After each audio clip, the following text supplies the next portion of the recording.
شادی کے 3 سال بعد ساسو ماں نے بہو سے پوچھا، بہو مجھے ایک بات تو بتا، میں تجھے اتنی خراب اور کھری باتیں سناتی ہوں اور تو پلٹ کر جواب بھی نہیں دیتی اور غصہ بھی نہیں کرتی، بس ہنستی رہتی ہے۔ بہو کو تو جیسے سنانے کو کہانی مل گئی۔ کہنے لگی، اماں جی آپ کو ایک بات سناتی ہوں، میں جب چھوٹی تھی مجھے ہمیشہ ایسا لگتا تھا کہ میری ماں میری سگی ماں نہیں، کیونکہ وہ میرے سے گھر کے سارے کام کرواتی تھی اور کوئی کام غلط ہو جاتا تو مجھے ڈانٹ بھی بہت پڑتی اور کبھی کبھی مار بھی دیتی تھی، لیکن ماں تھی وہ میری اور ان سے ڈر بھی لگتا تھا تو کبھی غصہ نہیں کیا میں نے ان سے۔ یہاں تک کہ میں کالج سے تھک کر واپس آتی تو آتے ہی کچھ دیر آرام کے بعد مجھے کچھ کام کرنے ہوتے تھے۔ پھر جب میری بھابیاں آئیں تب تو جیسے میرے کام زیادہ ہی بڑھ گئے۔ ہوتا تو ایسے ہے نا کہ بہو آئی تو ساری ذمہ داریاں اس پر ڈال دی۔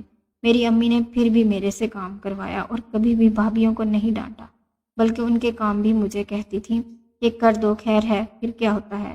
ان کا ایک جملہ ہمیشہ مجھے یاد رہتا ہے، وہ کہتی تھی، خیر ہے میرا بیٹا، اگلے گھر جا کر تجھے مشکل نہیں ہوگی، اور میں اس جملے سے چڑ جاتی تھی۔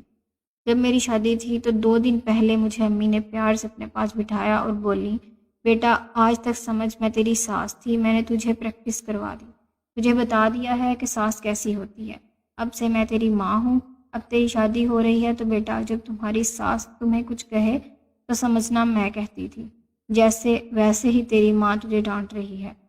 بس یہ بات تھی، مجھے آپ کی باتیں بری نہیں لگتی کیونکہ مجھے پریکٹس کروا کے بھیجا گیا ہے میری ماں نے۔ اور اماں جی آپ نے تو کبھی اتنا ڈانٹا ہی نہیں جتنا امی ڈانٹتی تھیں، توبہ توبہ۔ بہو ہنستی ہوئی کچن میں چلی گئی اور ساس سوچتی رہ گئی کہ کیا واقعی بیٹیوں کی تربیت ایسی کرنی چاہیے۔